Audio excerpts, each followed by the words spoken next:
Kisah Islamnya Sayyidina Bilal bin Rabah al-Habsyi radhiyallahu anhu dan penderitaannya. Sayyidina Bilal al-Habsyi radhiyallahu anhu adalah seorang sahabat yang masyhur. Ia muazin tetap Masjid Nabawi. Semula ia seorang budak milik seorang kafir, yaitu Umayyah bin Khalaf. Kemudian ia memeluk Islam yang menyebabkannya banyak menerima berbagai siksaan. Umayyah bin Khalaf adalah seorang kafir yang sangat memusuhi Islam. Ia membaringkan Sayyidina Bilal radhiyallahu anhu di atas padang pasir di siang hari yang sangat panas, di bawah terik matahari sambil meletakkan batu besar di dadanya. Sehingga Sayyidina Bilal radhiyallahu anhu tidak bisa bergerak. Lalu dia berkata kepadanya, "Apakah kamu siap mati seperti ini atau tetap hidup dengan syarat kamu meninggalkan Islam?" Dalam keadaan seperti itu, Sayyidina Bilal radhiyallahu anhu hanya berkata, "Ahad, ahad." Hanya satu yang berhak disembah. Malam hari ia dirantai dan dicambuk terus-menerus sehingga badannya penuh luka. Esok harinya dengan luka itu ia dijemur kembali di padang pasir yang panas, sehingga lukanya semakin parah. Tuannya berharap ia akan meninggalkan Islam atau menggelepar mati. Orang yang menyiksa Sayyidina Bilal radhiyallahu anhu sampai keletihan, sehingga perlu bergantian. Kadang-kadang Abu Jahal, Umayyah bin Khalaf, dan terkadang orang lain. Setiap orang berusaha menyiksanya sekuat tenaga. Ketika Sayyidina Abu Bakar radhiyallahu anhu melihat penderitaan Sayyidina Bilal radhiyallahu anhu, ia membeli Sayyidina Bilal radhiyallahu anhu dan memerdekakannya. Faidah: orang-orang musyrik menjadikan berhala sebagai sesembahan, sedangkan Islam mengajarkan tauhid. Inilah yang menyebabkan dari lisan Sayyidina Bilal radhiyallahu anhu selalu terucap ahad, ahad.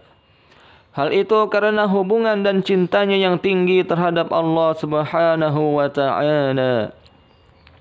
Dalam cinta dunia yang palsu pun kita melihat orang-orang yang mencintai seseorang tentu akan merasa nikmat bila menyebut nama orang yang dicintainya.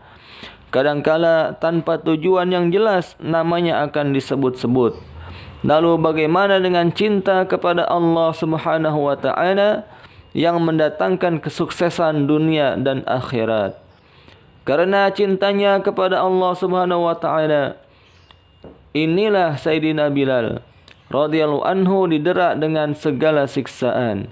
Ia diserahkan kepada anak-anak Makkah untuk diarak di lorong-lorong. Akan tetapi dari bibirnya selalu terucap ahad, ahad.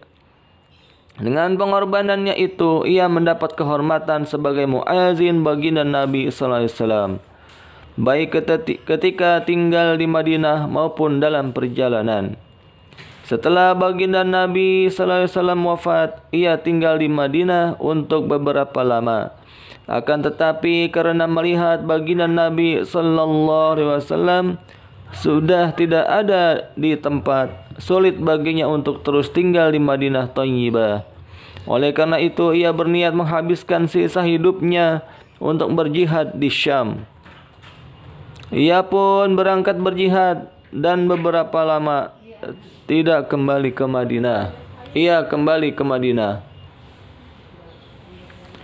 Suatu ketika ia bermimpi berjumpa dengan baginda Rasulullah sallallahu alaihi wasallam.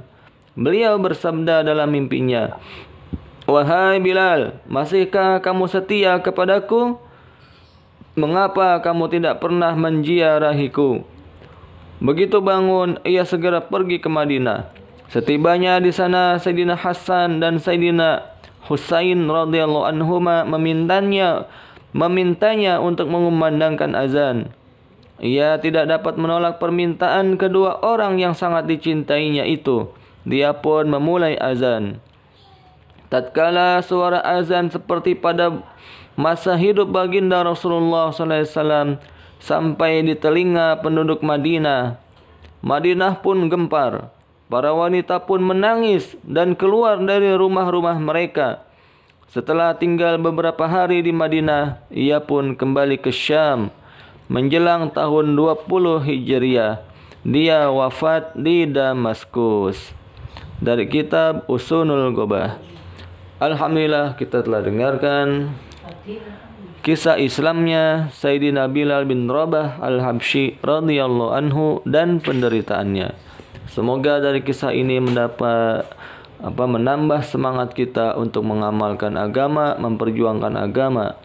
Dan semoga Allah memberikan kita kepahaman dan kemudahan untuk mengamalkan agama dan menyampaikannya kepada orang lain.